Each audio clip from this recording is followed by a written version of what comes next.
कालू कौवा और रानो चिड़िया उड़ते हुए इंसानों की बस्ती की तरफ निकल जाते हैं। बाजार में खम्बे के पास एक इंसान रेहड़ी लगाए आवाज लगा रहा था। आलू की टिक्की, गरम गरम आलू की टिक्की, जो एक बार खाए बार बार आए। आलू की टिक्की, गरम गरम आलू की टिक्की। कालू भैया, ये आलू की टिक्की क्या होती है? शायद ये इंसान की बनाई हुई कोई चीज है। चलो तो कालू भैया, हम इस इंसान से एक आलू की टिक्की लेकर खाते हैं। मुझे इंसानों का अच्छी तरह पता है। ये इंसान पैसों के बिना कोई चीज नहीं देते। अगर आलू की टिक्की खानी है तो आलू की टिक्की चुरानी होगी। वो इंसान दयालु भी तो हो सकता है, मांग कर देख लेते हैं। फिर रानू चिड़िया उस इंसान के पास जाती है और उससे कहती है, चाचा जी, मैं भी आलू की टिक्की खाऊंगी। आपकी आलू की टिक्की देखकर मेरे मुंह में पानी आ रहा है। पैसे निकालो, पैसे, पैसों के बिना तो कुछ नहीं मिलने वाला। इंसान चाचा जी, मैं पक्षी चिड़िया हूँ, पैसे तो इंसानों के पास होते हैं, मैं भला आपको पैसे कहाँ से दे सकती हूँ? तो फिर जाकर दाना खाओ या जंगल से कोई फल ढूंढ कर। अगर आलू की टिक्की खानी है तो पैसे लाना होंगे।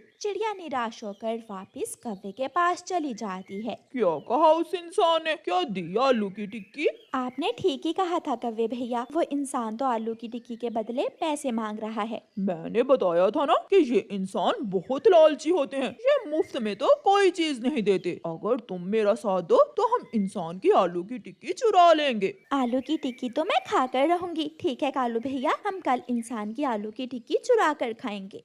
कौवा और चिड़िया वापस जंगल चले जाते हैं। गोरी, मैं कल तुम्हारे लिए एक अलग चीज लाऊंगा खाने को। अलग चीज? कालू जी, यो सस्पेंस ना डाला करो, सीधी तरह बताओ ना, कल तुम मेरे लिए क्या लाओगे? मैं और चिड़िया मिलकर इंसान की आलू की टिक्की चुराएंगे। उस छोटी चिड़िया को भी हिस्सा देना पड़ेगा क्या? ना ना, जब हम आलू की टिक्की चुरा लेंगे तो मैं चिड़िया को उल्लू बनाकर आलू की टिक्की घर ले आऊंगा।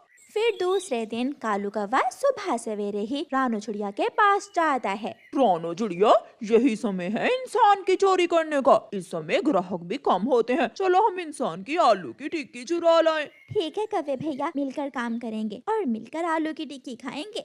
कौवा और चिड़िया इंसानों की बस्ती की तरफ चले जाते हैं और इंसान की आलू टिक्की वाली रेहड़ी से थोड़ी दूर एक पेड़ पर बैठ जाते हैं। मैं इंसान की रेहड़ी के पीछे जाकर छुप जाता हूँ और जब इंसान अपना ध्यान इधर उधर करेगा तो तुम ऊंची आवाज से बोलना और मैं आलू की टिक्की चुरा कर भाग आऊंगा। ठीक है कौवे भैया, आप जाइए, अपना काम करें और मैं अपना काम अच्छी तरह करूंगी।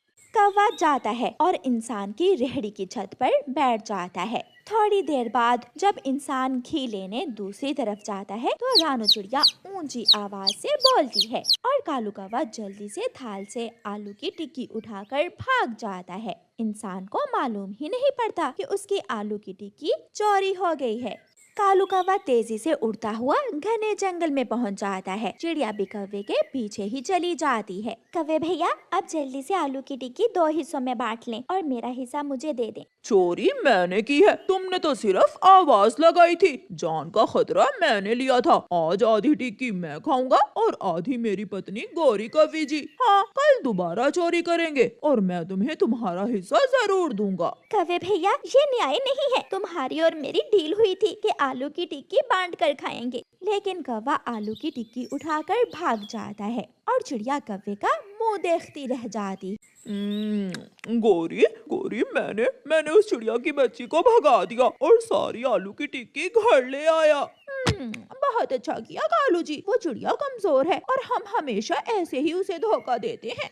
दूसरे दिन कालू कौवा फिर से रानो चिड़िया के पास जाता है। चिड़िया चिड़िया, आज मैं तुम्हें आधा हिस्सा बांट कर दूंगा। मैंने घर जाकर वो आलू की टिक्की खाई थी, वो तो बहुत स्वादिष्ट थी। चलो आज हम फिर जाते हैं और आलू की टिक्की चुरा कर खाते हैं। नहीं कौवे भैया, मैं आज तुम्हारे साथ नहीं जा सकती। मैंने कल ही बुरे काम में तुम्हारा साथ देकर बहुत गलत किया था। जैसे तुम्हारी मर्जी, मैं तो जाऊंगा, मैं तो जरूर जाऊंगा आलू की टिक्की चुराने और तुम्हारे सामने बैठकर मजे मजे से खाऊंगा आलू की टिक्की। गुस्से में कौवा वहाँ से चला जाता है और रानो चिड़िया जल्दी से उड़ती है। और कौवे से पहले ही आलू टिक्की वाले इंसान के पास पहुंच जाती है। इंसान चाचा जी, वो कौवा कल आपकी एक आलू की टिक्की चुरा कर ले गया था, वो आज भी आएगा, वो जरूर आएगा। चिड़िया, तुम्हारा बहुत बहुत धन्यवाद मुझे उस चोर कौवे के बारे में बताने के लिए। लो, ये आलू की टिक्की तुम्हारा इनाम है। चिड़िया इंसान से आलू की टिक्की लेती है और जंगल की तरफ चली जाती है। थोड़ी ही देर बाद कौवा भी काएं काएं करता हुआ आ जाता है। कौवा सामने वाले पेड़ पर छुपकर बैठ जाता है, लेकिन आज इंसान भी तिरछी नजर से कौवे को देख रहा था। आजा आजा, मैं करता हूँ तेरा इलाज। कौवा इंसान पर नजर रखे हुए था। इंसान ने भी गरम गरम लोहे की सिलाख रेहड़ी के नीचे छुपा कर रखी हुई थी। जब इंसान आलू काटने के लिए चाकू उठाने जाता है तो कौवा जल्दी से उड़ता है और रेहड़ी की तरफ जाता है, लेकिन इंसान भी तेज था। वो लंबा हाथ करके अपनी रेहड़ी से गरम गरम लोहे की सिलाख निकाल कर कौवे की पूंछ पर मारता है। हाय, मर गया। कौवा दूर जाकर गिरता है और इंसान भागकर कौवे की तरफ आता है। कौवे को आग की जलन भूल जाती है और वो किसी न किसी तरह उठकर वहाँ से उड़ जाता है और भागकर जान बचाता है। कौवे की पूंछ से धुआं निकल रहा था। मर गया रे जालिम इंसान चाचा, मर गया मेरी पूंछ। जब कौवा जंगल वापस आता है तो पेड़ की डाल पर बैठी रानू चिड़िया आलू की टिक्की खा रही थी।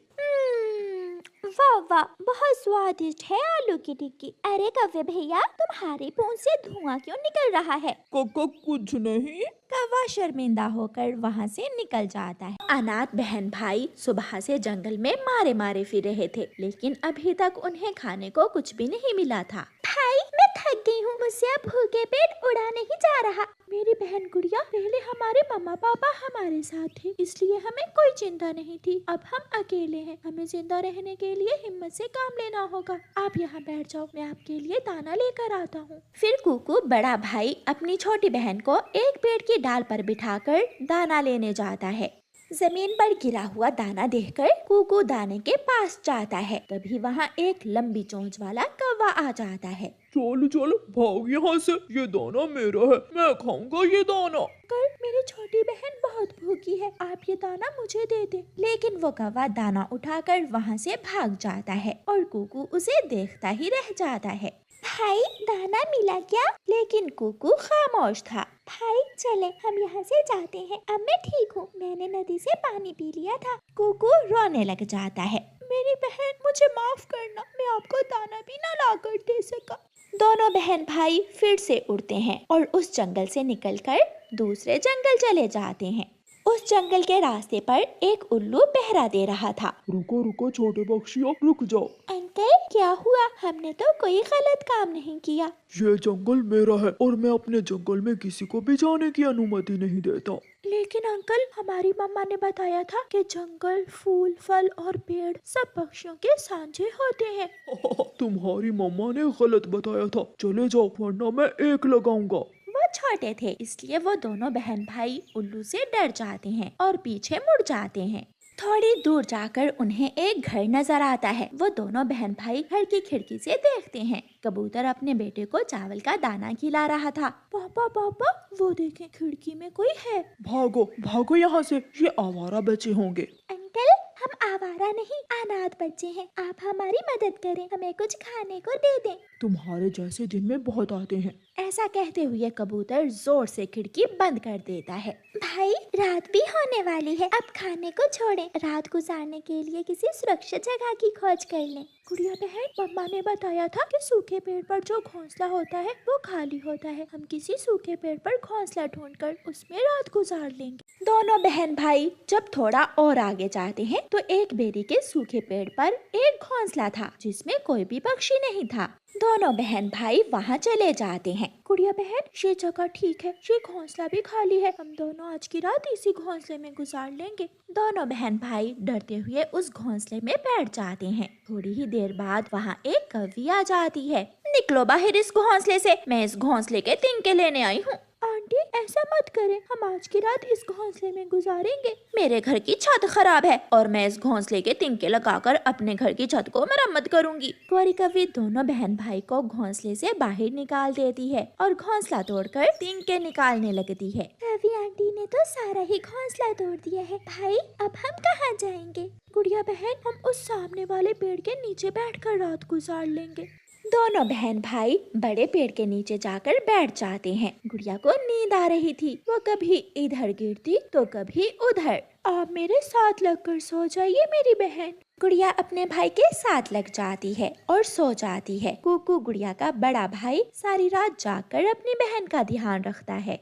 सुबह हो जाती है। भाई आप तो सारी रात ही नहीं सोए। मेरी बहन ने सो लिया, मेरे लिए यही बहुत खुशी की बात है। दोनों बहन भाई वहाँ से उड़ते हैं। एक बड़ा सा लकड़ी का घर बड़े पेड़ पर था। दोनों वहाँ जाते हैं। गुड़िया दरवाजे पर दस्तक देती है। आप कौन है? आप हमारे जैसे छोटे पक्षी हो। आप हमारा दुख जरूर समझोगे। हमारे मम्मा पापा मर गए हैं पिछली बारिश में। हम भूखे हैं और बेघर भी। क्या आप हमें खाना दे देंगे?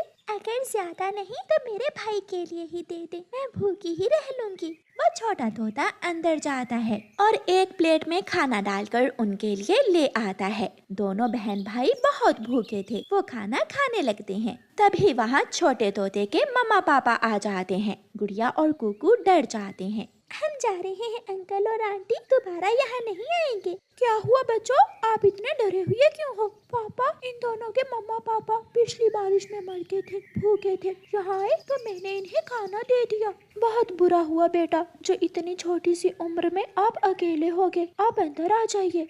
फिर तोता और तोती दोनों बच्चों को घर के अंदर ले जाते हैं। आज से आप मेरे साथ रहेंगे, मैं लाऊंगा आपके लिए दाना और मैं खेलूंगा अपने नए दोस्तों से और मैं दूंगी माँ का प्यार अपने बच्चों को। गुड़िया और कुकू की आंखों में आंसू आ जाते हैं। मम्मा ने सच ही कहा था कि जहाँ बुरे पक्षी होते हैं अच्छे भी इसी जंगल में होते हैं। आपका बहुत बहुत धन्यवाद जो आपने हमें इतना प्यार दिया। फिर कुकू और गुड़िया तोते और तोती के घर में रहना शुरू